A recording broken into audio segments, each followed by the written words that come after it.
Hey guys. Hello. Hey, hello, Greetings. hello, Greetings all. one and all. Welcome to a very special edition of Diamond Cast this week. Ben and I are going to have a conversation about something that is very close to both of our hearts, which we've only just realised about each other. But a couple of weeks ago, Ben said that he would like to talk about a particular topic that was meant something to him, and that is eating disorders. And I then said, "Oh well, I had one of those too," and neither of us knew this about each other, and so we thought we'd just have a conversation about it, and see if It seemed like a good opportunity of the way that we've been developing the cast to talk about mental health, something that we've both lived through. It seemed like a valuable platform for us to speak about it and to ask each other questions about it, because we still haven't spoken to each other about it until now. This is us for the first time hearing each other's stories. So there's an extra, I think, level of kind of rawness and authenticity to the fact that I don't know anything really about your story and vice versa. So this should lead to be an interesting exchange. hopefully so. And yeah, I'm not going to lie, a little bit nervous about this one because it's the first time I'm talking about anything to do with me, and it's probably the thing I talk about least, unless I meet someone else who has expressed an experience like this, at which point the context has been usually just, "Oh, really? Me too? Oh, no way!" Oh, an instant kind of, "Did we just become best friends?" moment, like in Step Brothers. So let's dive right in, shall we? And you have to bear with me because I have a cough. So Ben, Yeah. so tell us a bit about kind of when this sort of first became something for you. Well, I was, I guess, like many teenagers, very, very conscious about my image and about how I looked. And I saw that as the locus of my identity and my worth and my value as a human being was, am I what is considered to be attractive? And particularly during those years when you're trying to meet people, the partners, and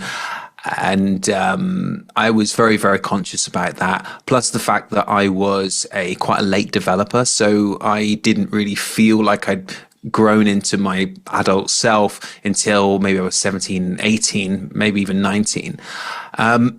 And it was a comment that somebody made, someone very close to me actually, that who made this comment to me very offhand, flippantly.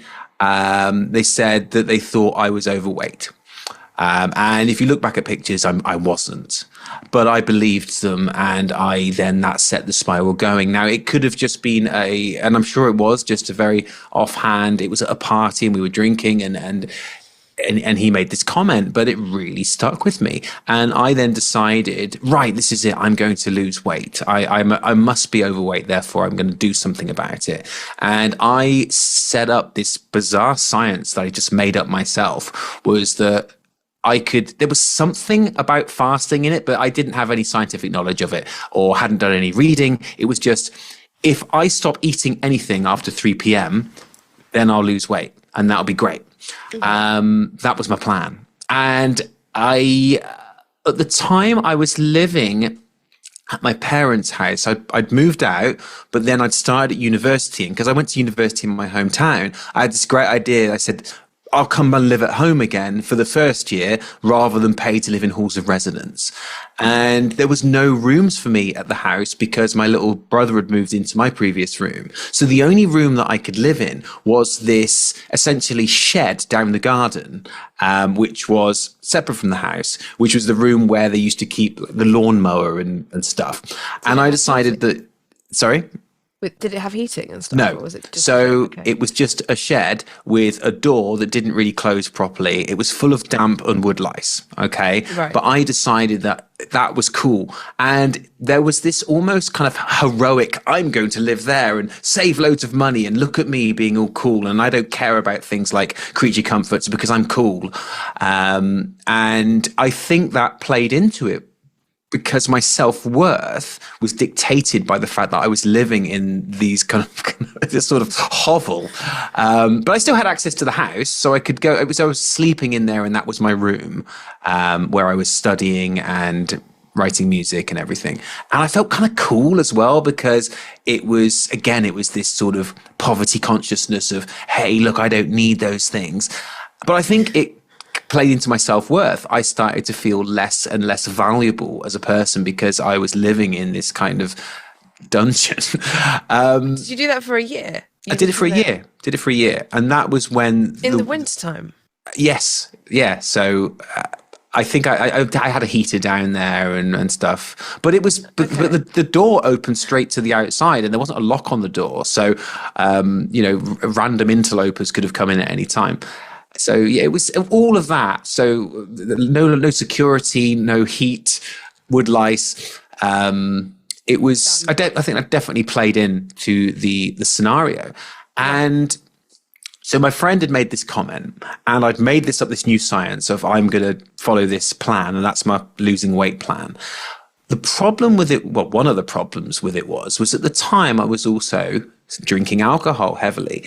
And as part of, we're students, we party all the time. So what would happen was there would be this cycle whereby I'd be starving myself from 3 p.m., go and get drunk, come back, absolutely famished, binge eat everything. And then the next day, wake up with this terrible shame, guilt, self-hatred of, oh no, now I've ruined everything. I have to then starve myself for even longer to make up for it. And this started to affect everything. I couldn't concentrate. I couldn't sleep properly. So then I was sleep deprived, and I wasn't sleeping, and I had this eating disorder. And I remember very vividly saying to my mum, almost in tears, I was saying, the only thing I'm interested in my life now is food.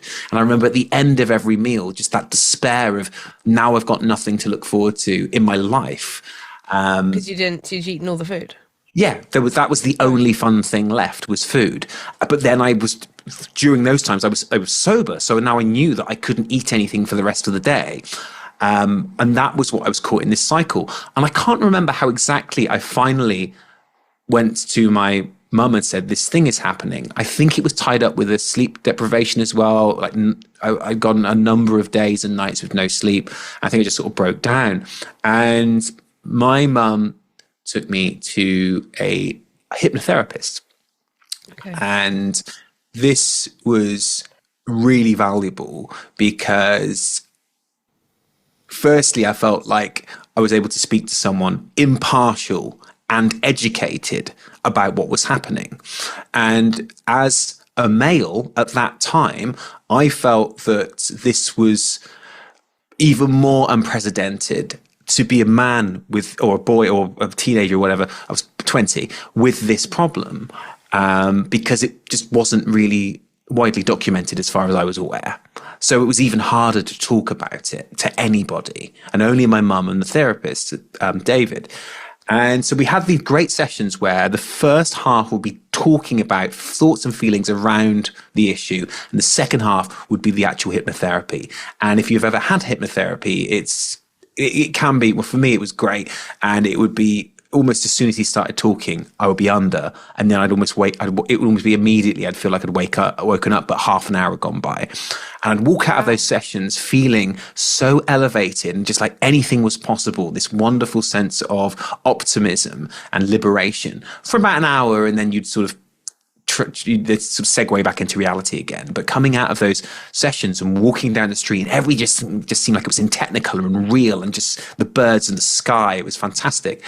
And a really important part of the process of recovery was that he got me to read a really good book called Overcoming Binge Eating, which I've got the actual, give me a sec, the person who it's by, Christopher G. Fairbairn. And in that book, and the therapist told me to do was that every day you have a journal of what you eat. You have 6 meals a day. So breakfast, mid-morning snack, lunch, afternoon snack, dinner, and then supper or whatever. So it wasn't like loads and loads of food, because they were all like nicely spaced out, reasonably sized meals. And you wrote down what you ate and how you felt about it. So having that structure in place meant that I could have more of a sort of intellectual, objective relationship with food rather than an emotional one. And then I could go back the next week and talk to David again about how did I feel? What was the progress? And then days started stacking up of, this is great. I've done all this X amount of days in a row where I've documented it. And eventually I started to come out of the other side of it, and I felt like I had recovered from it. And it's something that still affects me now, and in a very low level way of being very self-conscious about food. So if someone would come up to me in the kitchen when I was living in a shared house, or my parents said, what are you making? I'd feel really judged straight away by whatever it was that I was doing, and feel like I had to hide food and hide eating, and being very self-conscious of it. And that still acts as a kind of residue sometimes, just out of habit. But I've become so much better at being able to just eat publicly, talk about food, and be a lot more mindful about food as well. When I eat meals now, I always eat at the table. I try to eat slowly. I try to think about the food, no distractions, no phone, no TV, because the problem was wanting more stimulation. And if I ate quickly, then it was just gone. And I needed more of the comfort of having something external to medicate me in some way. Was it a particular type of food that you wanted more of, or was it anything? I think it was anything. And during the times of when I was going through the worst of the trauma of the 3 o'clock cutoff, I seem to remember that I was still trying to be healthy. So there wasn't anything fun in there either. So again, that would mean that when the binge eating came, it would be all the fun stuff, which added to the guilt the next day of, I've eaten loads of bad things now as well. Now I won't eat anything bad at all. And this carried on until actually quite recently, where I would very rarely ever allow myself anything that would be considered to be bad, because that was at odds with what I was trying to achieve with health, and just a long ingrained sense of you cannot have those things. Whereas more recently, I've brought those things back in moderation. I can enjoy them, and I've seen that they're not actually dangerous or harmful, again, in moderation. And the idea of the more thing was really interesting, because when I was recovering from alcoholism, I had gone to an AA meeting, and I stood up, and I wasn't expecting for what to happen, for what happened to happen, which was, I said, I'm so scared that if I don't have alcohol in my life, I have nothing to look forward to for the rest of my life. It was the same thing I'd said about food 20 years before. So it was the same trauma. Did that shock you, that moment when you it really came out did. of your mouth? Yeah, and I broke down crying in this room of strangers, and I hadn't expected to. I thought, I'll just stand up and chat about drinking. That'll be fine, won't it? And I started crying and uncontrollably, that kind of deep, racking sobs. Yeah. That are really overpowering. And it's those realization moments. And this was the same thing. It was about more. There has to be more. There has to be more of this outside stimulant to distract me from whatever it is that I'm running from. And so when I was drinking heavily, by the time I was drinking the 25th warm can of Foster's, it wasn't because I think, oh, Foster's, what a delightful Epicure's drink. I love Foster's. It's because I need more, and I can only enjoy drink 27 if I know there's 10 more after it. I can't just, because I don't want it to end. Because to end is to go back to reality and face whatever trauma it is that I'm suppressing. So that's sort of an overview of what happened. And I don't know, certainly for me, if these things ever really leave us. I still feel a little bit self-conscious around food, but it's nothing like what it was before. It doesn't debilitate me. It doesn't deeply affect me. I'm not ashamed of it anymore. And I've been able to have certainly since becoming sober, a very healthy and balanced relationship. Would you say that the relationship that you had before was not as balanced because you also were drinking at the same time? So it was skewed, maybe? Yeah, and and the drinking thing would trigger it again because I remember there was mad times where during the eating disorder, where I would wake up the next day in someone's house and they'd be like, "What were you doing last night?" I'm like, "What were you talking about?"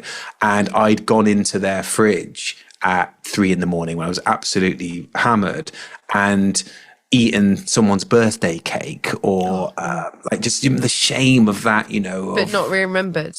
not remembering it, and then that dawning horror the next day of someone like absolutely livid because I've done this, or discovering it and being like, oh my God, they're going to find out it was me. And another time being at someone's house and then being, you've eaten this raw cake mixture, what's wrong with you? And it just be like, I don't remember doing it. Like raw cake mixture, I can see that.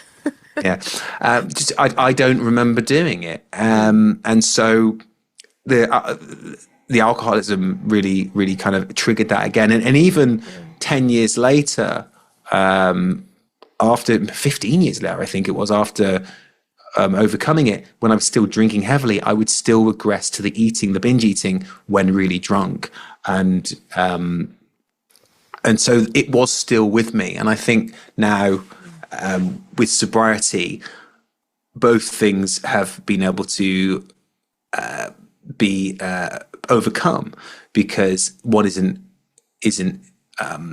acting as a catalyst for the other, because they were both sort of doing that. So yeah, it was not something I've really talked about much. But what was interesting at the time was that when I spoke to my hypnotherapist about the eating disorder, the drinking thing never came up, either because I maybe played it down or because he just really wanted to focus on the one thing. But you would have thought at the time that drinking like that was also an issue, but maybe because we were young and it was cool and we were students, it was like, yeah, okay, eating like this is weird, but drinking like this, that's cool. That's what you do when you're cool and you're a student and you're into rock music. You have to drink heavily. It was a time when it was considered standard for students to binge drink all the time. Yeah, it was sort of a badge of honor of, hey, how much did you drink last night? Yards of ale and all that kind of thing. And like it's £1 a pint down at the whatever, a Wicked. Yeah, like, wow, I was so wasted last night. Like, it was a good thing. Like impressing people. Nowadays, it's like, yeah, you were really wasted last night. Don't do that again. Yeah, it was pretty embarrassing. In those days, it was like a good thing for people to brag about. Yeah, that's it. But yeah, so interesting. So hypnotherapy, what led you to choose hypnotherapy, or to out of all the different other kinds of things you could? My mum suggested it. She already knew the hypnotherapist, and I liked the appeal of it being something where I suppose maybe you didn't have to. I thought, you don't have to try that hard because they just fix you. And they put you to sleep, and then they can do it while you're sleeping. I don't even know how hypnotherapy works. I mean, I've never been hypnotized that I know of. I'm sure I wouldn't know. It's to do with rewiring certain neural pathways in your brain by literally sending messages that change those beliefs, those core beliefs, into new beliefs through repetition, through a certain state that you're in where you're susceptible to that rewiring when you're in a certain conscious state. I don't completely understand the science, I don't really understand the science of it, but people often listen to, and I still listen to hypnosis recordings when I go to sleep about things like dealing with anticipatory anxiety or hypochondria or self-confidence, because the idea is that when you're in that sleep state, you can absorb those messages in a way that you can't when you're in a normal conscious state, where your mind's arguing with it. You go, well, I don't think that, and that couldn't ever happen for me, and I can't be that. At that time, you're just imbibing the information. And I guess also when you're in a hypnotherapy situation, you want it to work. Therefore, you're really open to it. And I would really recommend it to at least try it to anybody because it's got such a proven track record for quitting smoking, for all sorts of things that people want to change. Is it something? Is I guess something to do with you got to want to do something and make a change about your own behaviour. That's what hypnotherapy works for, as in to be told things whilst you're asleep. Yeah, so you want those changes, and I believe there's hypnotists, like stage hypnotists, have said things like you can't hypnotize someone to do something they wouldn't do in real life, and that's why it's kind of meant to be a safe environment that you are. You get someone to pretend to be a lion or something, but you've created an environment where they believe that they're in a situation where that's an okay thing to do. But actually, hey, I'm going to hypnotize you like in a movie to murder someone. I think you wouldn't do it because you would never do that. But I think that the Darren Brown stuff's really interesting because we've seen stuff where he's convinced somebody to jump in front of a bullet for somebody else.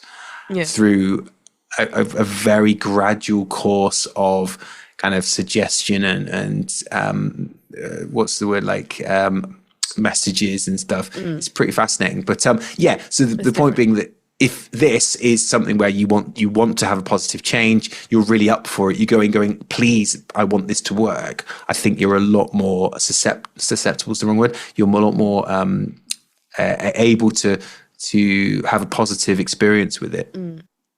Yeah, I would imagine so. I mean, I would, when I was younger, I always wanted to be hypnotized because I wanted to see if it would work. Because I was like, I didn't think it would actually make me go to sleep. I always just think I'd be able to sit there and stare them out and say, well, like, you're not going to put me to sleep, kind of thing. And I couldn't figure out. We used to watch Paul McKenna hypnotise people on TV to stop smoking. But actually it worked on all those people because they wanted it to work. They wanted it, yeah. And it's amazing what Darren Brown, actually, a bit of claim to fame. He came to my house once. Really? He came to my house in Bristol because he was living there for a while. And my mate Dave, we were living together. There's Dave again.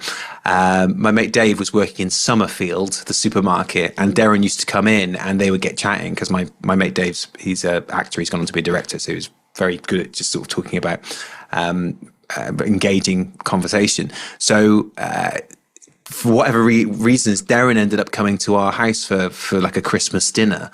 No. And so he came around to our house. Why have we never heard this story before? Pretty good, right? And honestly, it was incredible. He did stuff like I watched him make a candy wrapper levitate out of my housemate's hand. And I watched it happening. And it happened. I saw it. He also did the whole thing of like, oh, the card trick. Is this your card? No. Oh, well, what's that on the ceiling? And it really was there on the ceiling. It was incredible. Like, I still to this day don't know how he did it. We obviously really wanted everything to be awesome, but I don't know. It's bizarre. Very bizarre. What else do you think he did to you? That's still with me today. I went to his house because he had an apartment in Bristol at the time. And so you went to Darren's house after he went to your house? Or before or after, whatever. And he actually... What you're trying to tell us is you're mates with Darren Brown? Well, I was. I'm not sure if he'd remember me now, but... I went round to his house and he actually had the whole a bookcase that's a door thing. He created it himself. And one of my the brilliant memory of him was he was in the post office, the local post office, and I was in the queue behind him, a couple of people back. And at the time, he was doing his Friday night Channel 4 TV show. And so it's in Bristol. And the guy on the counter recognises him and goes... You're not going to make me disappear, are you, Darren Brown? And Darren goes, no. And that was it. You never saw him again, though, did you? That was it. Yeah, exactly. Where is he now? So, yes, a bit of a digression there. But yeah, that was my experience with the food thing. And I look back and I realised that certainly as a teenager, I'd do things like I'd take my packed lunch in, but I'd want to go to the very end of the field away from everybody else. And I didn't want anyone to see me eating my packed lunch. And it was very, very self-conscious about food and stuff. So yeah, very, very, but it didn't really question it at the time. And it was only, I think, once I got into that spiral of drinking, binge eating, no sleep, the only thing I care about is food, that I realized that, yes, the despair that had come with that meant that there was something to deal with. Did you avoid restaurants and stuff? Absolutely. Like social eating. Yeah, 100%. So the idea of doing that just seemed massively extravagant anyway. And the idea of like school dinners in the canteen, definitely no. There was just some kind of terrifying stigma attached to the idea of that environment where there's that many people. And how not only would you be judged for what you're eating, but how you're eating it. And yeah, it just was really triggering, that kind of idea. I used to circumvent that by just playing with my food in the school and making little castles out of it, stuff like that, when no one could judge me. Yeah, exactly. Everyone could judge me for the worst. Well, for how good your castle was. Yes, exactly, and it was brilliant. But then the teachers would be like, "Got to eat now." I was like, "It's too late now. The bell's gone." You win.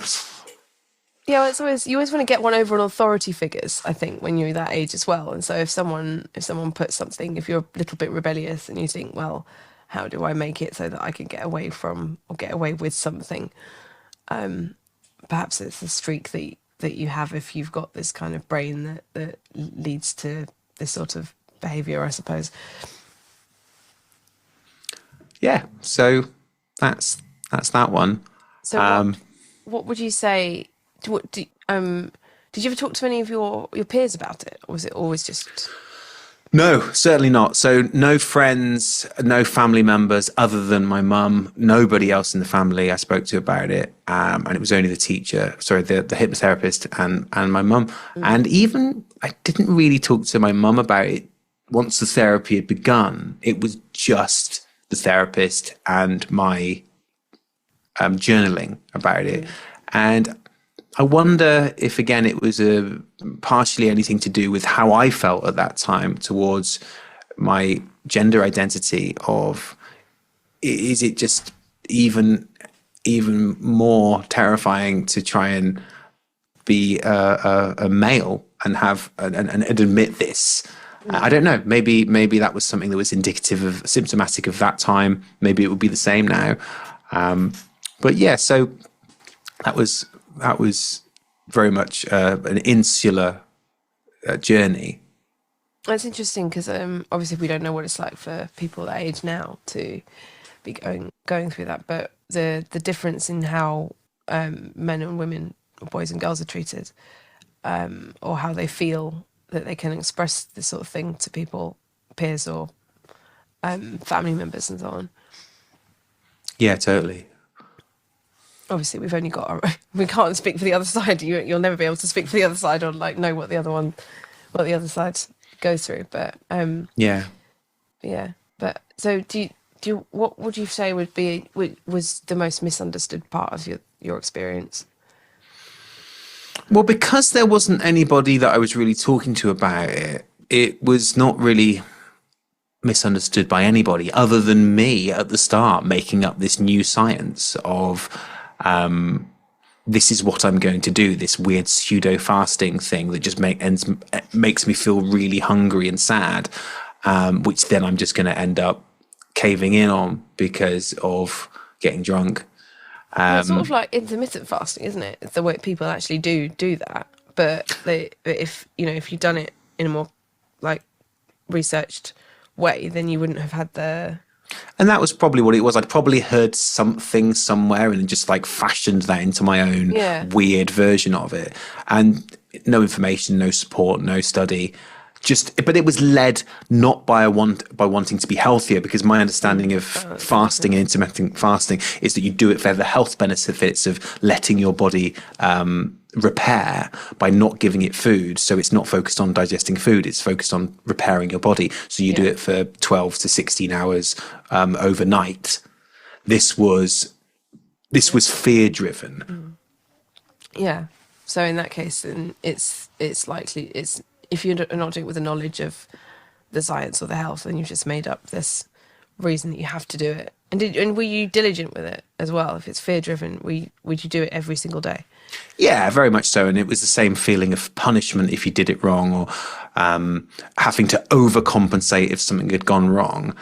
And maybe part of it was because I didn't really know anything about eating disorders, other than I had an idea that if you don't eat anything, that's bad. And if you then eat and you throw up, that's bad. Like you purposefully throw up, that's bad. But I wasn't doing either of those. So this wasn't bad. Yeah.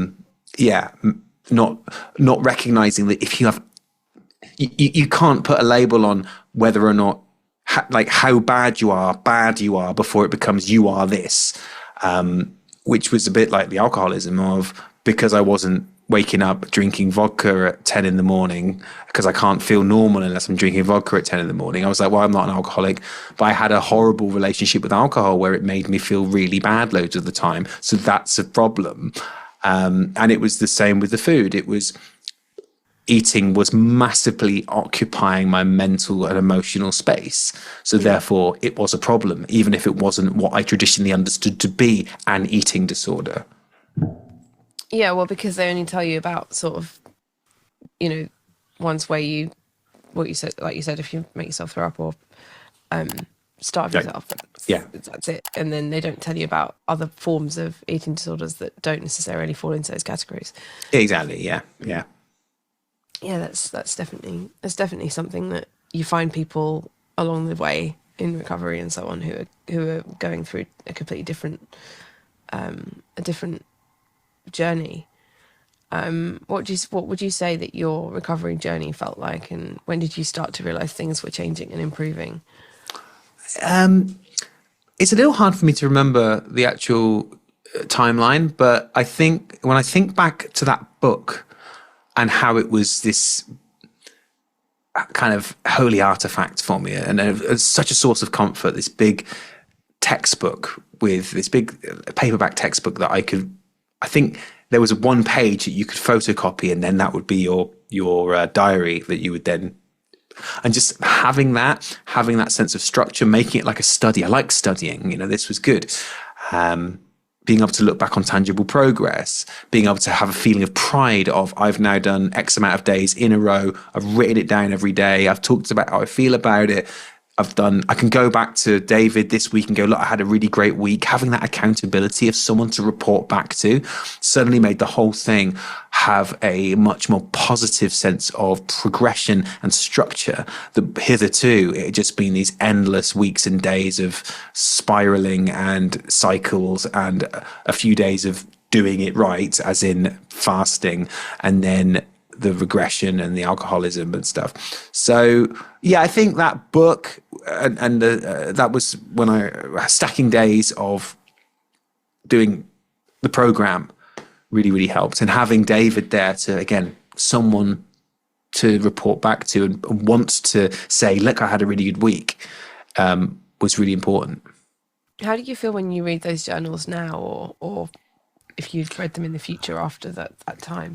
I think it's fascinating. I think I didn't hold on to them because they were really just a quite boring list of toast with this. How did I feel about it? Oh, fine, comfortable. It was quite nice. It wasn't like particularly stimulating reading to look back on, like a sort of lovelorn journal or anything.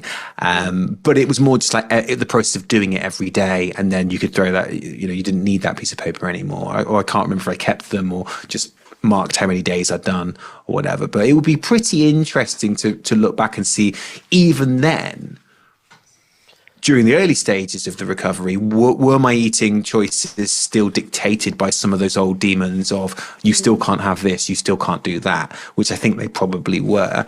But it didn't matter because it was early days and it was getting some sort of structure in place. Do you still feel a inherent drive to restrict or to control what you consume? Yes, and I'm still, there's still a question mark over this for me as to how healthy this behavior is, because I have a personal trainer, and the personal trainer based on what I want to do with my health and fitness, has given me a very specific plan of this contains the right macros of what you should consume if you want to achieve these goals. But it's much more balanced. There are options and choices. He asked me in advance, what do you actually like? So we can factor those things in. So every day I'm eating something or drinking something I really like. And throughout the day. And then once a week, there is the option of you can have a cheat meal. You can just sort of do whatever. And I've become more and more kind to myself over the last years regarding this of today I was 85% on plan. Okay, fine. I don't care. I'm not going to like go, oh no, I failed. But there's still some kind of plan and some sort of discipline in there because of the goals that I want to achieve with my physical health. So again, I don't know if I'm still being restrictive in some ways, but it doesn't affect me emotionally anyway like it used to. And the important thing is I get to eat fun stuff. I get to drink fun stuff. So you've got the moderation thing kind of, is that the would you say the thing that helped the most? Yeah, and again, it ties in with the alcoholism of always wanting more. So sometimes I find that if I end up at the end of the night sat on the sofa watching TV and maybe eating some chocolate, the sort of amount that I've sort of permitted myself to have, I find if I'm not really focusing on it, I'll eat it really quickly and then just want more of it. And I didn't really enjoy it. I didn't really experience it. So then there's this massive urge to get back up and eat more. And sometimes fighting that is quite hard. And sometimes I fail, sometimes I succeed. But I found that I've had much more success when I've actually eaten every meal mindfully at the table and experienced it with, again, no distractions. So that when I eat that chocolate, I'm like, this is really amazing. And then because I've enjoyed it and experienced it, there isn't that compulsion for more because I didn't just sort of graze through it and not really notice it, as used to be the case again with like the heavy drinking. Was I wasn't enjoying the alcohol. It was just the escape. So yeah, I think there's still some certain residual stuff there, but it doesn't debilitate me in any way like it used to. That's good. Would you say you have could you identify any positives that have come out of your journey? Yes. Other than what you just said, obviously, that it doesn't affect you as much anymore, but any positives or learnings that come from your journey? Yeah, I think the mindful eating has been massive. And I think that's something that a lot of people generally might benefit from, of just spending, even if you just do it once a day, you're like, okay, dinner time, we're going to sit at the table and we're going to eat and we're going to really enjoy what's happening. That can just be a more mindful practice. And I never used to think that at all. I used to see food as a means to an end so I can fuel up and go and do something I want to do.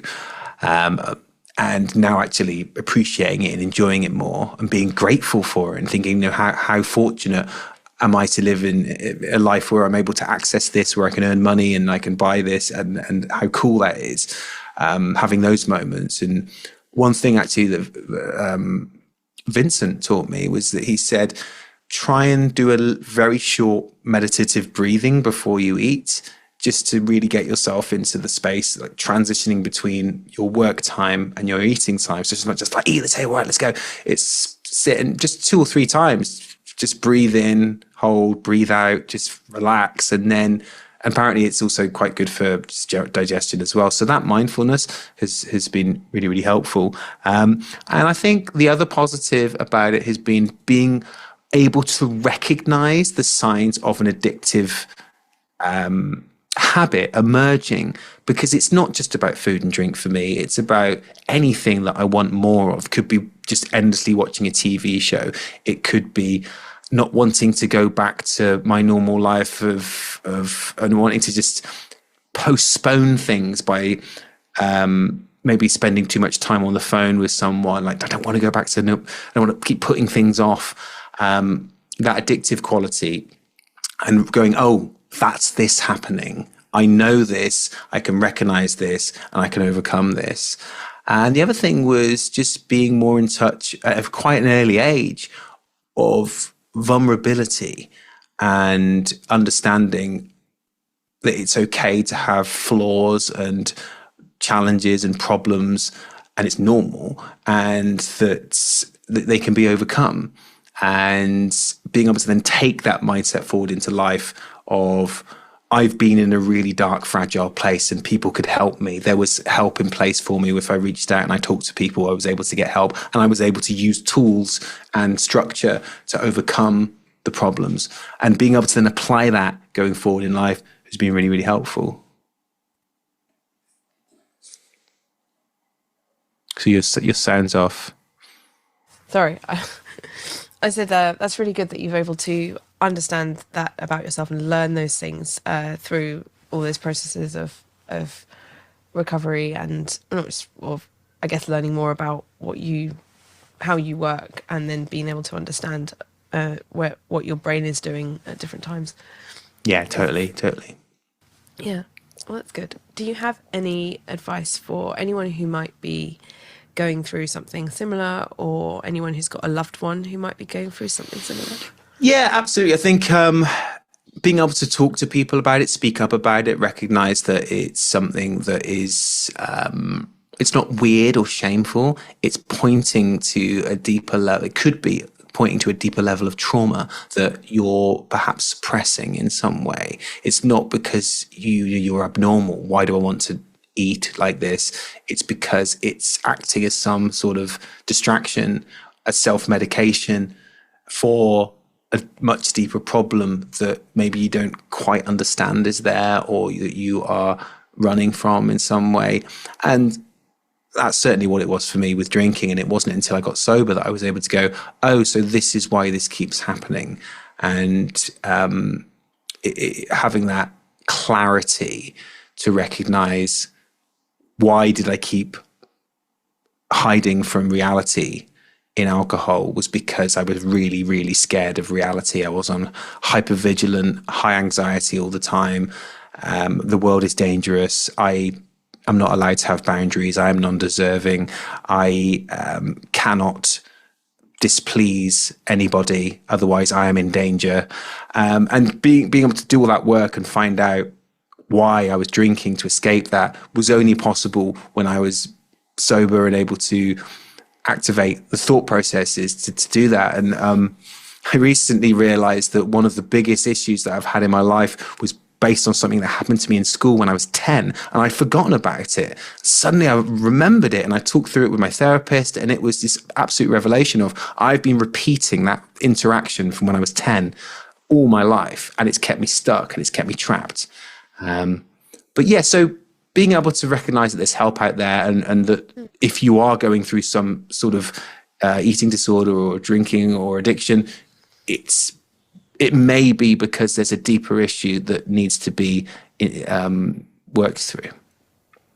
Yeah, and if you recognize patterns like you did, that it actually comes from, like you said, when you were talking to people about alcohol, and it was the same thing that you said about 20 years ago.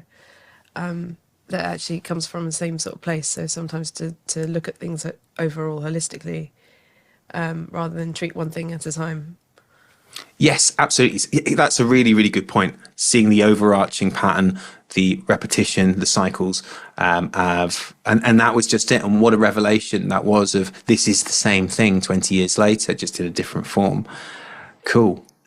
Okay, so I would like now to ask you about your challenges. So just have a look here. So when did you first notice that something wasn't right about your relationship to food and or your sort of body image? Very similar age to you, actually. I was also at university. I had done my art foundation, which is what you do when you're 19. Well, you can do any age, but when you come out of school and you try and work out what kind of art pathway you want to go down. And I'd chosen graphic design as a degree, which I'd never done anything before of graphic design. I had to learn what it was but I'd only chosen it because one of my tutors, I said, what can I do with my skills to make the most money? Because everyone told me that I'd end up being a starving artist if I sold like 3 paintings a month or something. That's not enough to pay rent. So I basically I took graphic design as a degree, and I didn't know I didn't know like how to do it at all. And throughout, this is what I think it was. So I attribute my entire school life, I found school and academic stuff quite easy. I didn't really have to work too hard. I just would think of something and come up with it, go, oh yeah, that's okay, and that's done. And it would get good marks. So I'd be like, okay, fine, that's all right. I never really learned how to try really hard because to a point where I was like, if I don't do this, I will fail. And then when I went to graphic design first year, I was, getting poor grades and not understanding something. And I thought, I've never not been able to understand something in my life. This is crazy. And to all the other kids that ever had a problem in their school where they couldn't understand something and had to work it out and work really hard, they learnt that when they were like 7 or 8. I didn't learn that. So I'm 20 years old doing something that I've never done before, not knowing how to try. And it was really, really, really like horrible because all the other kids at school were like, people hadn't done our foundation, were a year younger than me, and they were doing better than me. And I was like, how is this possible? You're younger than me. You're basically a child. I'm literally 20 and you're like 19. How the hell is this working? Because age gap feels really big then. Just 1 year, it feels really significant. Yeah. Yeah, and the experience as well. Like I'd done foundation, they just come from school. I was like, I've been at school. I've been at university for a year already.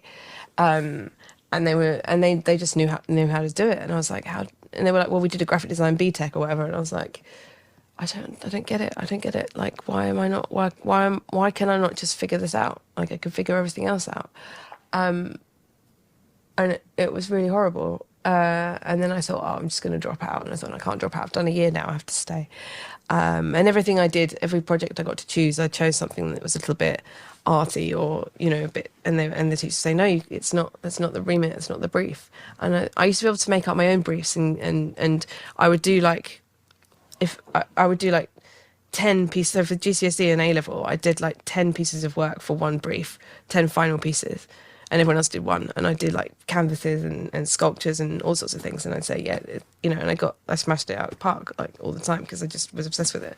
And then I came into university, and you couldn't do that anymore. You had to do like one answer, and everyone else seemed to get it, and I couldn't get it. And it was really so I just thought, well, there's nothing I can really do. So I started thinking like, oh, okay, I'm never going to be good enough for the real world or for work or anything like that. So I spent the first 2 years of university just kind of going downward into like complete sort of despair and lack of wanting to be I thought I would be worthless and completely useless at everything, and everything I've been told all my life was a lie, and I wasn't actually good at anything. So I thought, basically the big revelation was, what if you're never going to be good enough for yourself? Because my entire self-worth was based on my academic progress. And it always had been. So I'd always been confident until then. So it sounds like that was the first major trigger, that destabilization of your self-confidence and self-identity then led into issues with food. So what was the connection there? I guess didn't deserve anything, any nice things, didn't deserve to eat properly, didn't deserve to eat any pleasurable food. Well, that was off the table. But also it's something I could be really good at because it just involved discipline in my mind. So mine was slightly different than yours. Mine was just to eat as little as possible, if we can, nothing. And kind of like I'd keep little. I basically spent hours in the supermarket learning all the different, like what was in all the calories and the fat grams and everything, and everything that you could get packets of and read. And then I would. So my life was a series of numbers. So it was like numbers. Those numbers added up together. What you wrote. You'd write down what you ate every day.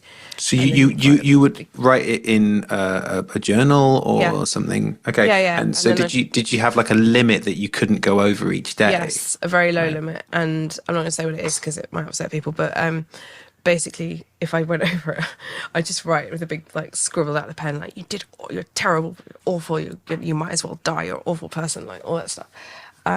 So like I think I reread that one when I I still had it about 7 or 8 years later, but I got rid of it because then I went back to it and I read it and it made me feel really upset because I was looking at how just awfully I treated myself. Not the first with the starvation, but with the how I berated myself so badly when I'd done something like, something very insignificant. But it was of huge significance then. And did other people around you know about what was happening? Not until second year, because second year I'd lost an awful lot of weight, and so I came back to class, and people started noticing that I looked different, and that. But then that to me was fuel. That was I've done so well that it's like people start looking at you with a sympathetic head tilt, like, you okay? And and that was for me, instead of being concerned, that was a sort of validation that I was winning and I was succeeding at something, and it was something. It was denying yourself a basic human need, and I could achieve that. And for me, that was kind of like a sublime level of a different plane of existence I was on, that I felt kind of that I'd succeeded. Wow. So bizarre. Conversely, something that was actually so damaging and so, I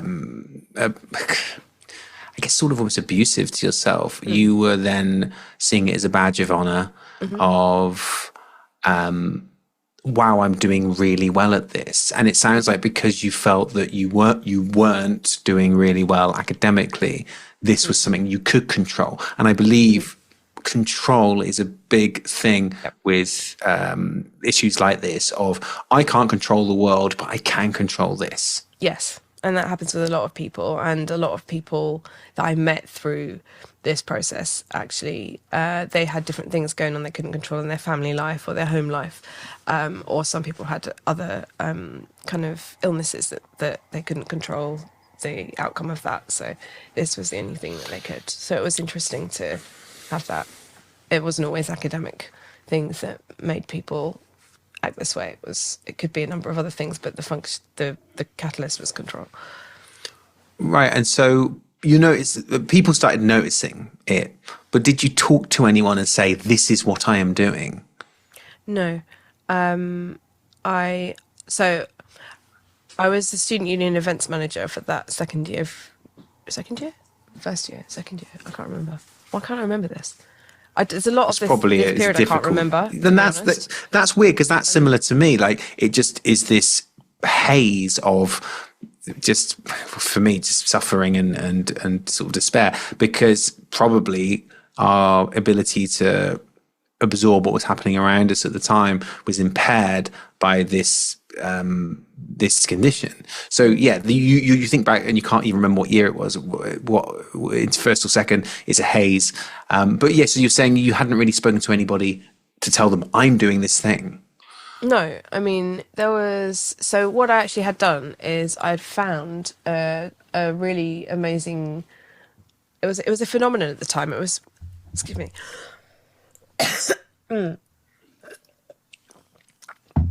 It was 2007, 8, 9, 10, that sort of time.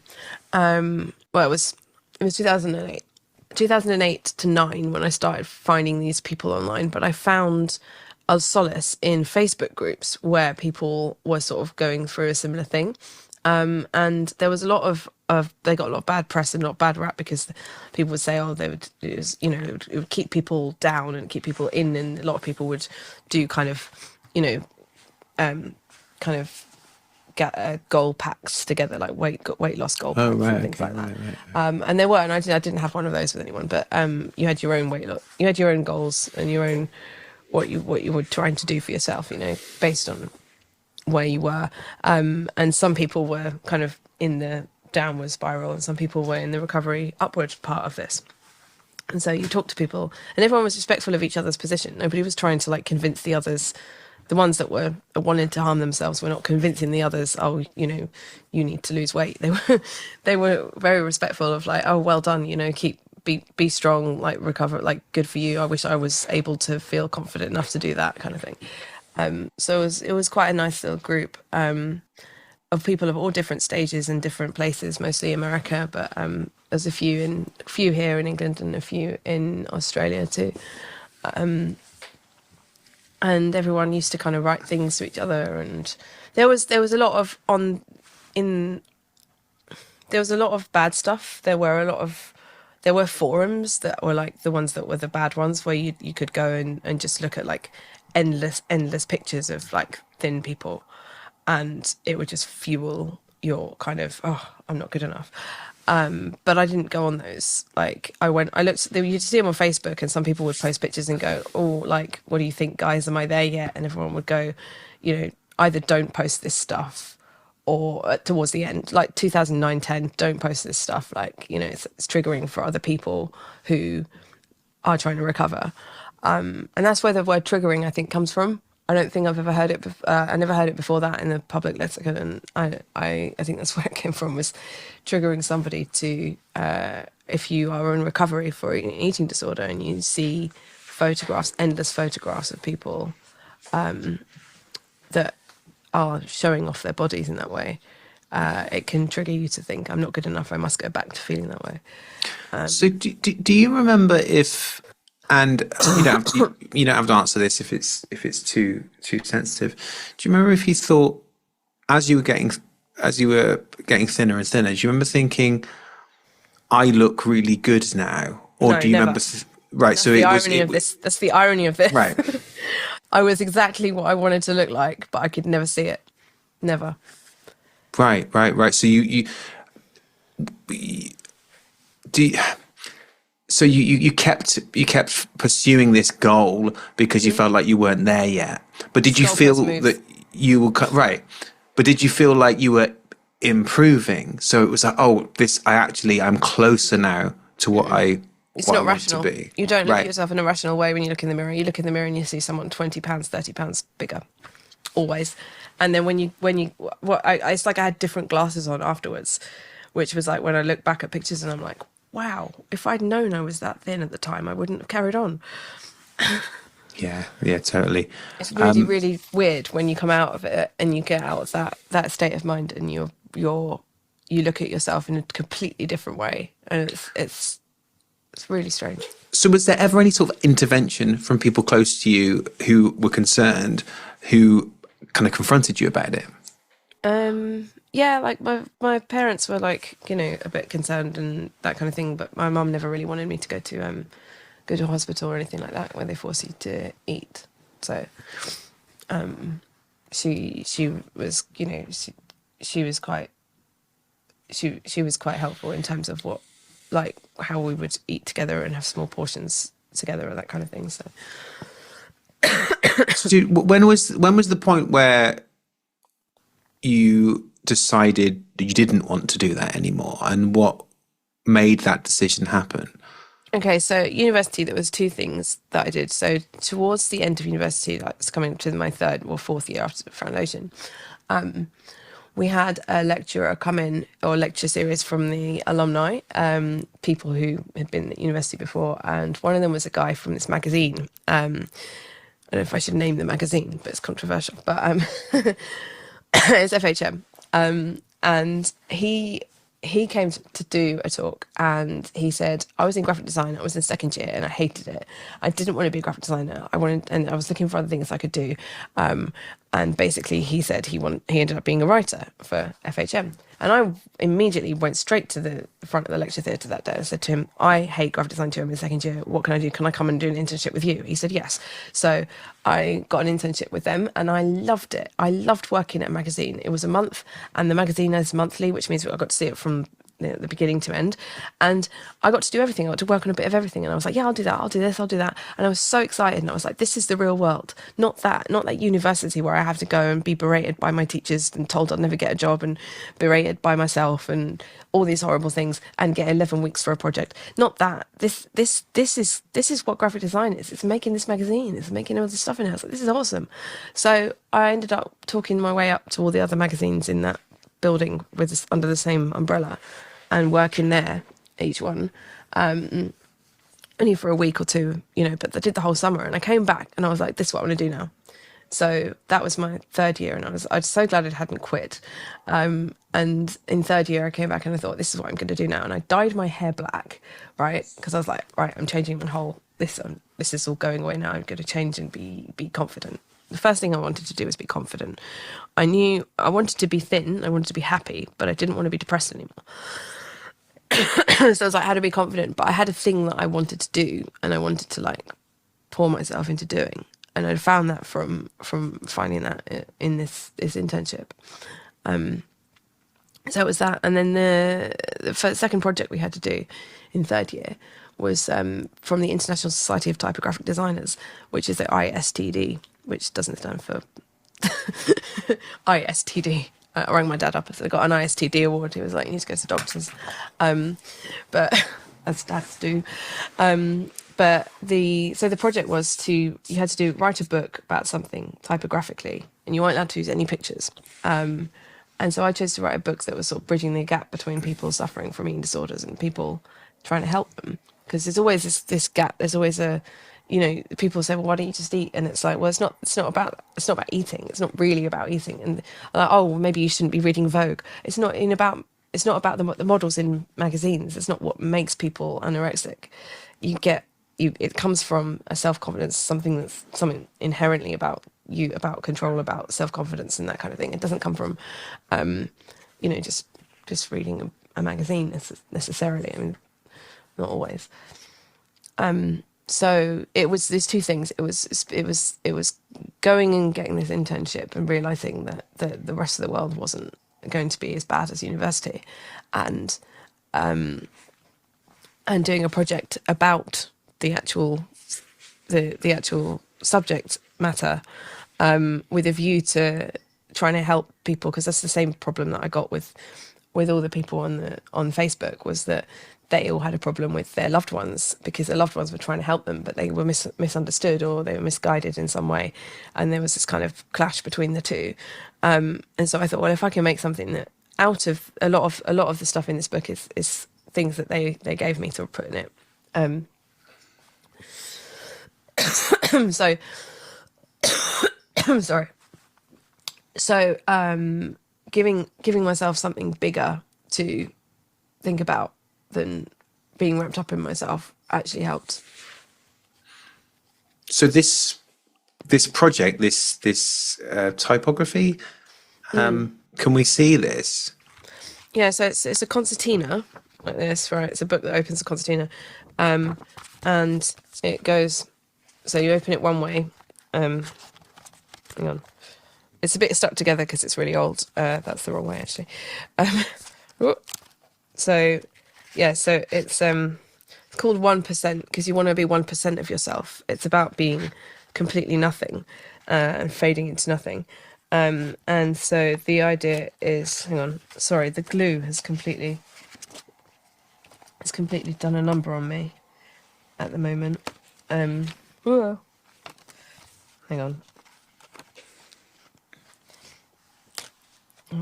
It's you know what, double-sided tape just doesn't last after a certain amount of time. There. Okay, so it goes that way. So yeah, so it's a journey through and out of anorexia, basically. And you start off, this is 1, and each chapter is 5 chapters, so it starts off with a solid 1, and then it goes 2, 3, 4, 5. 4 being the worst because you can't even see it, and then 5 being solid because 5's all confident and happy that they can get through this. And it's just sort of a journey to recovery.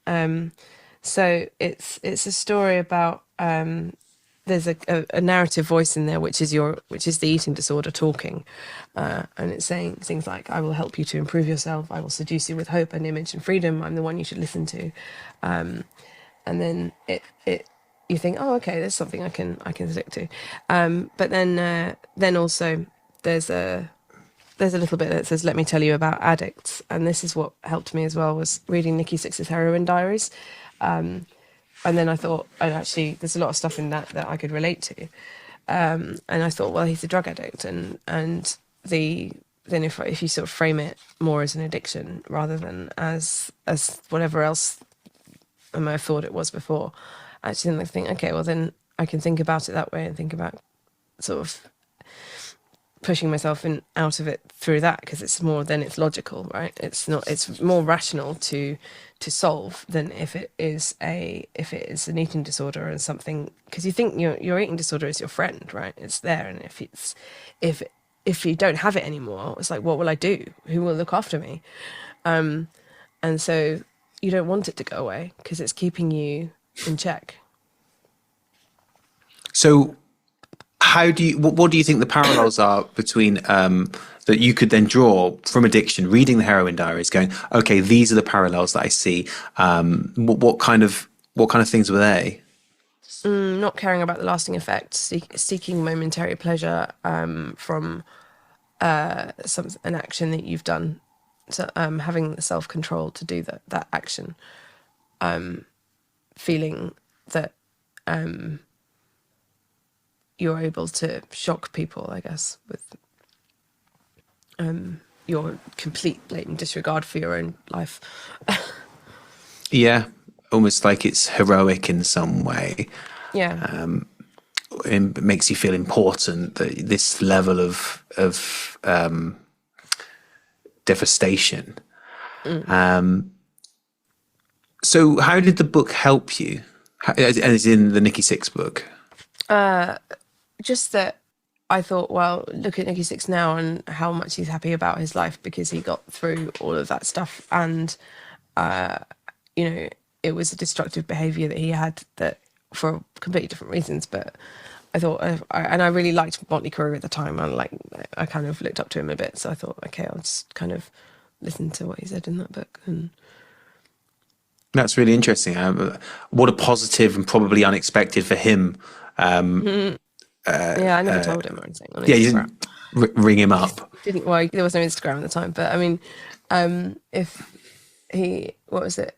There's a song on the soundtrack that they have, the Heroin Diaries CD, called "Life Is Beautiful," and that kind of makes you think a little bit the same way, because if you're like when you're depressed and stuff, you don't think life is beautiful, and then you hear that song and it's like, actually, it is, and then you think of all the ways in which it is, and then you start seeing things a different way.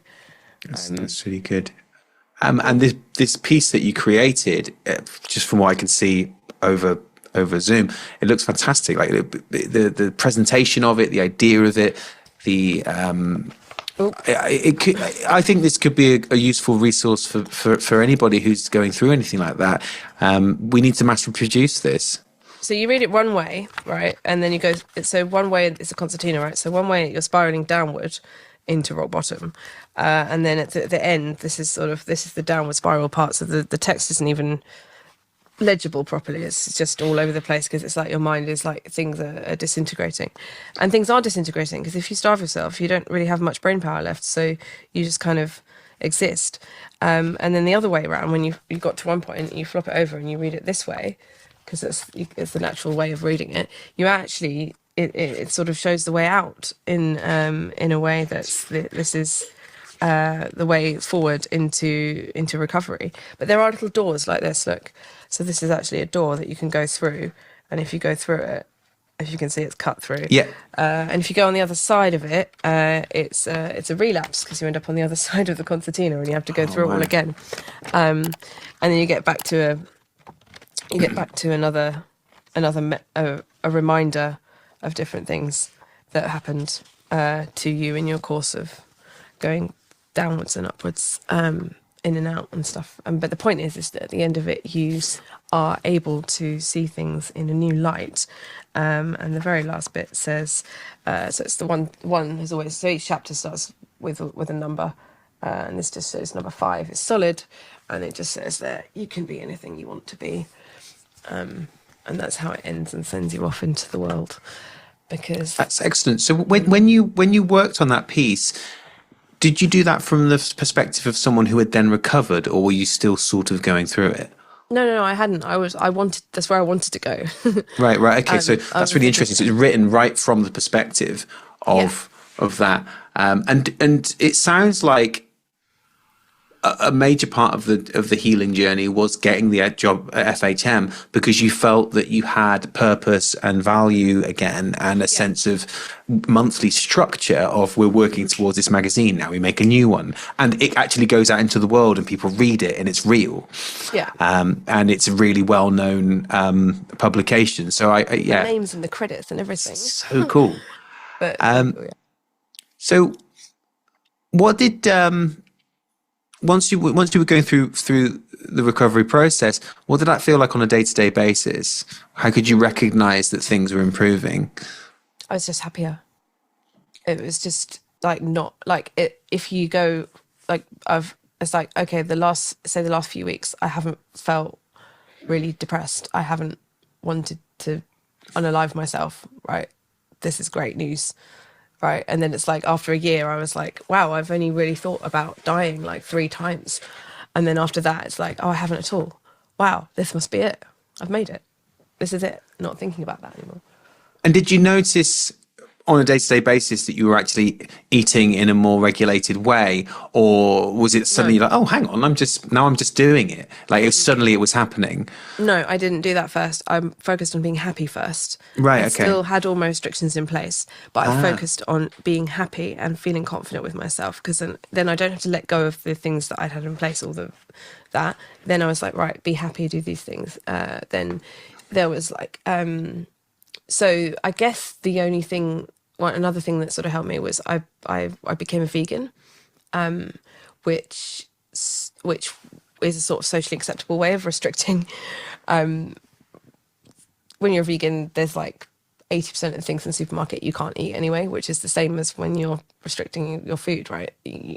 So now all the things I was reading on the back of packets, it wasn't numbers anymore, it was whether it was vegan. And then I was like, okay, so the compulsion I had to order everything that way was still there, but I could do it in a way that was creative because I could go, okay, I want to make a vegan lasagna. That means I need to make sure that I can make a sauce and everything. So how do I make the sauce vegan and all those things? So it was the compulsion was fed, if you like, but it was to creatively make food that was good, nutritious, but also that I was doing it for a reason that wasn't just to make myself sadder. It was actually something that I could think of, and it was socially acceptable.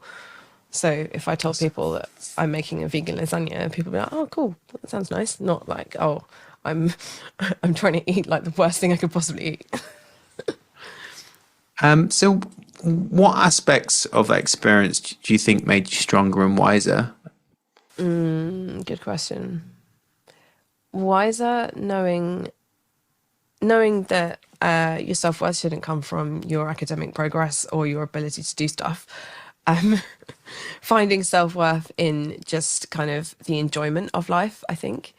I think when I realized that happiness was the most important thing, trying to find out like how to enjoy things, and it wasn't based on whether or not you were good at or got good grades or anything like that. That was something, I guess. And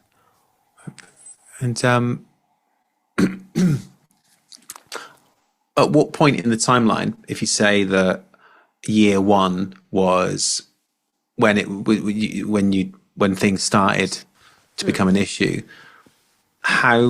what year was it when you felt that you'd actually regulated and you were back to a more healthy eating relationship? 2011, I guess. So like the fourth year, but I also had discovered a new and exciting thing, which was going out partying at the weekends. Which actually, I didn't drink when I was going through the worst part because the calories. But when I was going out partying at the weekends, it was great because I was happy. I was with friends. I was okay. Yeah, I was going out drinking, but then I didn't really have to eat much.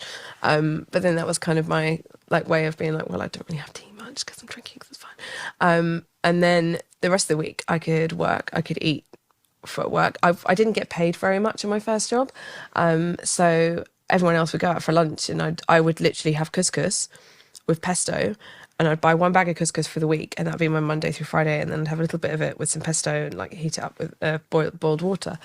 And everyone's like, Do you want to come out for lunch? I'm like, no, I'm not paying £7 for one meal. That's crazy. And genuinely actually couldn't afford it. So, well, if I didn't go out partying at the weekend, I could probably afford it. But the point was that was how I did life then. But I was really happy, right? I was never depressed. I was not like upset or or introverted or anything like that. I was happy because I liked my life. And that sort of saw me through to about 2014 when I became vegan. And then becoming vegan, I was like, okay, then it's more creative because you can actually make food, and try different things out, try new things out. And that made me try loads of different things out. And then after that, I think I was okay because I don't have that compulsion anymore and I don't have to substitute it with something else.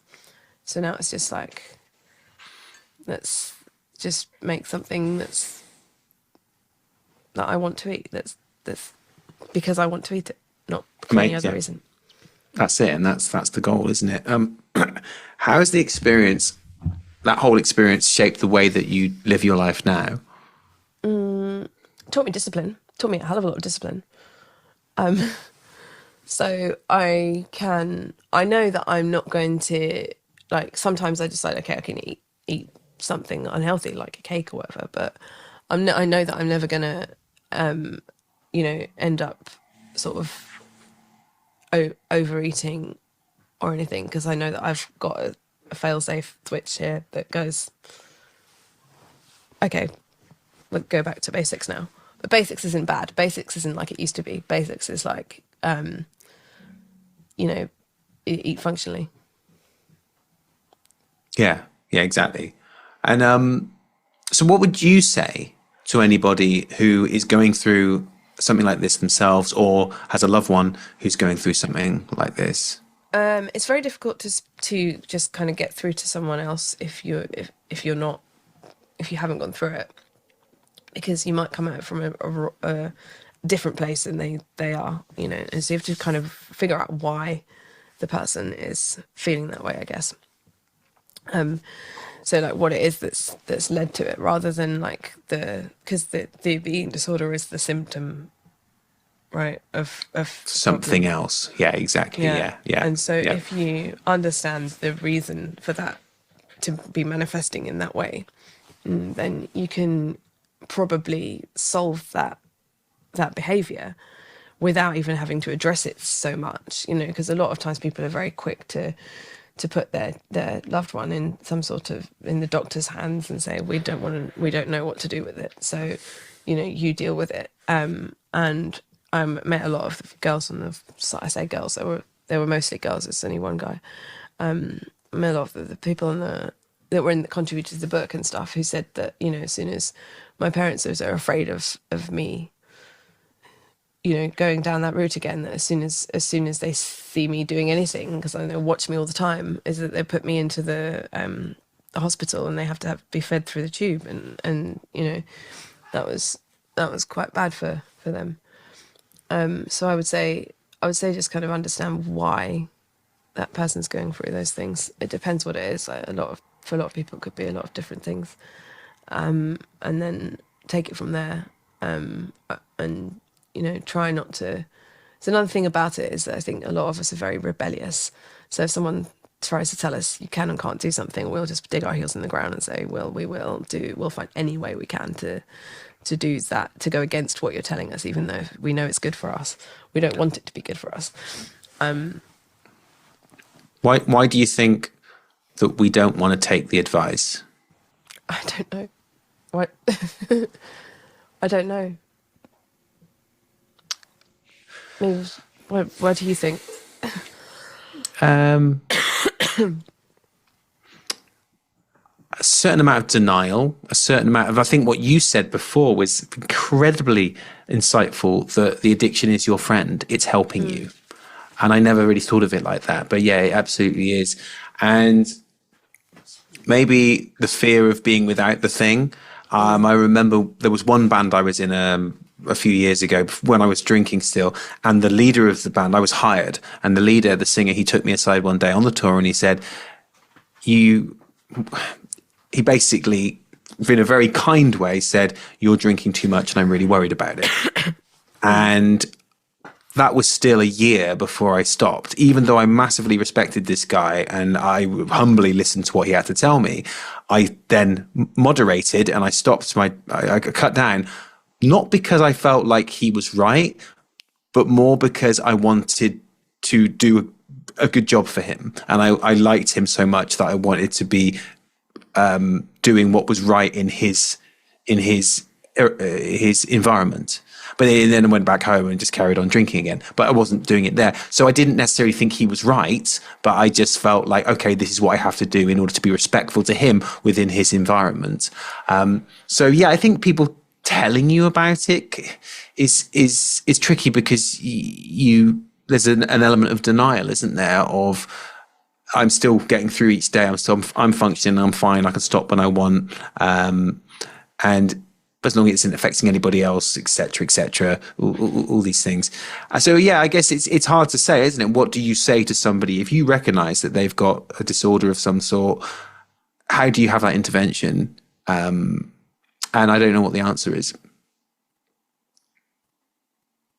I would say it's different for everyone, depending on what kind of behaviours they're exhibiting and how serious and severe the actions are.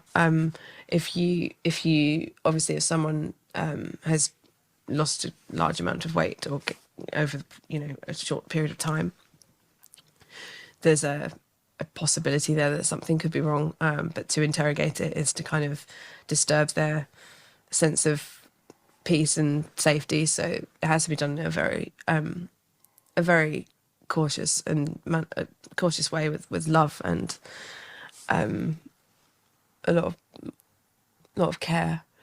Because I guess for a number of reasons. Yeah, maybe there just has to be something beyond the issue that acts as the catalyst. The classic is that you hear that people hit rock bottom. For example, they're in a DUI, a car accident caused by alcoholism, or they end up attacking someone under the influence, and or perhaps in an eating disorder, the person becomes so physically unwell that they collapse, something like that.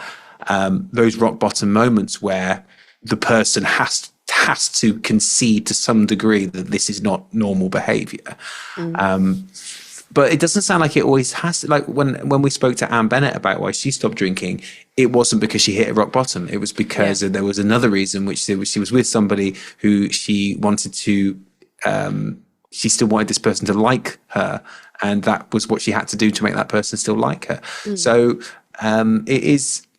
it can be many different things. But certainly for me, it was the rock bottom, and it was that my addiction was now affecting other people as well. Made me go, actually, I really care about these people around me, and my actions and behavior and addiction is now potentially harming them. I'm going to stop. So yeah, it's a difficult one to know. How do you have that intervention with someone? And maybe I don't really know how to answer that. But I think just being supportive, as you said, is probably the main prerogative. Yeah. Yeah, being supportive and being trustworthy, a trusted person for them. Yeah, totally. Okay, shall we end it there? Yeah, I had a point from Claire. She said, may I ask for something to be included in the cast, which is difficulties faced of falling back into old habits, regardless of what they may be, and the challenges present themselves when opportunist temptation is placed in front of you. What were your thoughts on that? Really good bit of advice I got about drinking was that if you have a craving for drinking, this was a guy who'd been sober for 10 years. He said, every time I had a craving for a drink, what I would do is I would say, okay, if I still want to drink in 1 hour from now, I will drink. And then an hour came around and he didn't want to drink anymore. The craving had passed. He was able to see the bigger picture. He could remember why he wasn't drinking. But because in that moment he hadn't said to himself, no, you can never drink again, then it would be easy for him to go, okay, we just would drink in an hour. The pressure had come off. That white knuckling, they call it, where you just, I don't drink, don't drink, don't drink, don't drink. Eventually, oh, I'll just drink.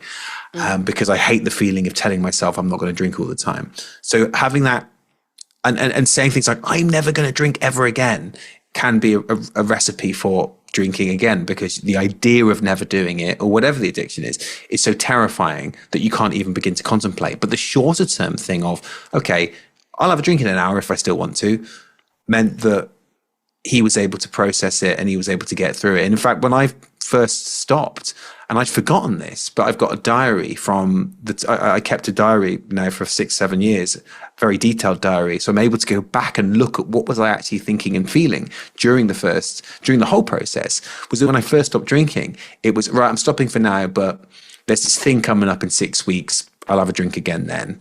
And I had to say that to get through the first bit, because the thought at that point of never drinking again was so terrifying that I couldn't fathom it. Having that beacon of then I'll have a drink got me to that point. And then when I got to that point, I definitely no longer wanted to drink. So yeah, I think having some kind of system in place like that can be helpful, of being kind to yourself and recognizing that sometimes saying, I'm never doing that ever again, is a recipe for doing it again. Yeah, definitely. I would never say never. Never say never. No, never say never. Say never. I don't know. Too many negatives. Triple negative. No. Well. Basically, yeah. If you say that I'm never doing something again, it's very likely that you will. But when you said that, I would say the same thing about my perspective of not falling back into old habits is similar to what you said, in that whenever I think of, like, especially in earlier years, not so much now, but when my brain would be like, my natural response to something that wasn't going my way in life, like, well, it doesn't matter, because at least I've always got this, this magical ability to make sure that I'm okay, which is I've controlled myself, which is I control my eating. So I would look in, like, if it's like, well, right, it doesn't matter about that. I will make, I've got this. I can do. I'll be all right, and I'll just not eat dinner tonight or something. And it's like, well, I'd go, okay, who are you punishing? Who are you trying to punish? Because it's not going to work. It's not working. Whoever it is you're trying to punish, it's not going to work. You're only going to end up,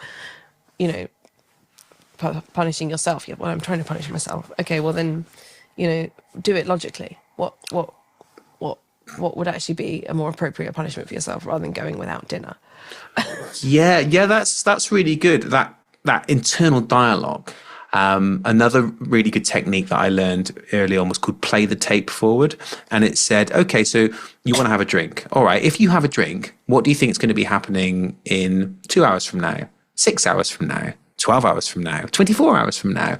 And because the pattern for me was always the same, I could play the tape forward and go, I know exactly what's going to happen, and it's going to be pretty horrendous. And that then made me go, I now get to choose not to do all that. Oh, amazing. And just sort of living the experience in an imagined way, and then taking the power back and going, no, I'm not going to do that, was a really good technique. And it sounds similar to what you were saying about, okay, looking forward, if I do that, what will then happen?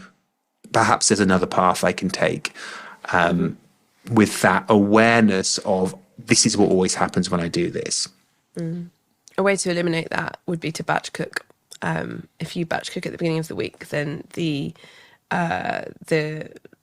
decision to what to have was taken out of your is taken away from you, which means that you don't have to worry about that, which means that you have it there already, which means you don't have to spend time or money doing any cooking. So that's out of your mind as well, which means it's not a risk factor of not doing it. And then you also, that what you're going to have is something you made yourself, like when you were in a good state of mind, so it's there. And then it's kind of portioned out as well, so that you don't have to worry about that. That's really good, yeah. And it's a connection with a more grounded version of yourself that you can trust. Yeah, that's really good. And cool. It's like you made it for yourself, and you know that it's healthy, and you know that it's got all the bits that you need, rather than just skipping on things or going, oh, I'm going to eat something really stupid, like a cheese string and do you know what I mean? Like, yeah, absolutely. Some coffee, or like, something past you not good is for you. looking after current you. Yeah, because I know you're going to feel like shit at some point this week.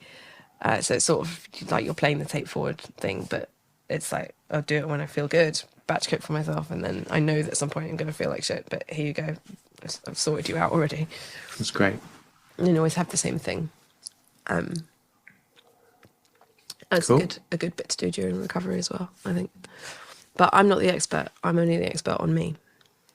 Same here. Absolutely. Yeah. We can only tell our stories and what worked for us. There you go. Well, thank you Cool. very much for telling your story. And Giving you me the too. opportunity to tell mine. Yeah, you too. It was really good to connect on this, and a very unexpected revelation that we'd both been through something at a similar age, and look at the differences, the parallels, the reasons behind, and how a lot of it comes down to self-worth, and how we lost that self-worth and how we reclaimed it again, and looking at the problem beneath the trauma, whatever that is. Yeah, really, really helpful. Cool. Cool. Thanks very much. Okay. Should we end it That's it there? then. Yeah. All right. Thanks so much, guys. Thanks Thank for you very listening. much for tuning in. And Absolutely. yeah, let us know in the comments if you've had any similar experiences or have any advice for people. Fantastic. See you next time. See you next time.